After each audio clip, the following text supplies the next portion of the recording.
მისთვის გაძვირდება ტრანზიტული გადაადგილება თურქეთის ტერიტორიაზე. 2013 წლის 1 სექტემბრიდან ტრანზიტულ ნომრიანი ფურგონის ტიპის პანელვენებისა და მიკროავტობუსების თურქეთის ტერიტორიაზე სატრანზიტო გადაადგილება ფასიანი გახდა. საქართველოს სახმელეთო ტრანსპორტის სააგენტოს დირექტორი მიხეილ ხმალაძე TV3-თან განმარტავს, რომ გადასახადი საქართველოში დარეგისტრირებულ ავტომობილებს არ შეეხებათ. მისი განმარტებით, გადასახადები თურქეთში 2004 წლიდან მოქმედებს. მიხეილ ხმალაძე ასევე აცხადებს, რომ გადაწყვეტილება ტრანზიტულ გადაადგილებაზე მნიშვნელოვან გავლენას ვერ მოახდენს.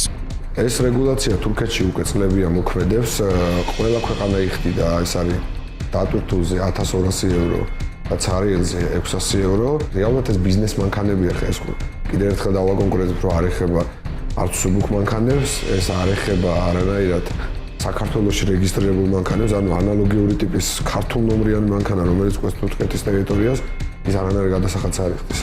ავტოიმპორტიორებს ძვირადღირებული ავტომობილები ევროპიდან ძირითადად სახმელეთო გზით შემოჰყავთ, რადგან ძვირადღირებული ავტომობილების სახმელეთო გადაზიდვა დაზიანების რისკს ამცირებს. GT Motors-ის დირექტორი თემურ უსტიაშვილი TV3-თან განმარტავს, რომ ახალ ავტომობილებზე არანაირი რეგულაცია არ მოქმედებს. ამიტომ ნებისმიერი ძვირადღირებული მარკის ავტომობილის საქართველოს ტერიტორიაზე შეყვანა გაზრდილი ფასებისა და გართულებების გარეშე იქნება შესაძლებელი. უსტიაშვილი მეორადი ავტომობილების გადაზიდვის პროცესში ფასების უმნიშვნელოდ გაზრდას არ გამორიცხავს. თემურ უსტიაშვილის პოზიციას იზიარებს აკა მერსედესის კომერციული დირექტორიც. ლაშა ლომიძე TV3-თან აცხადებს, რომ ახალი რეგულაციებით თურქეთის ტერიტორიაზე ტრანზიტზე კომენტარს მხოლოდ მას შემდეგ გააკეთებს, როდესაც სატრანსპორტო გადაადგილებაზე ფასის დადებას კონკრეტული შედეგები მოჰყვება. გადამზიდავ კომპანია Flexi Cargo-ში კი აცხადებენ, რომ დაქირავებულმა სუბკონტრაქტორებმა 1 სექტემბრიდან უკვე გაძვირებული ტარიფები შეთავაზეს.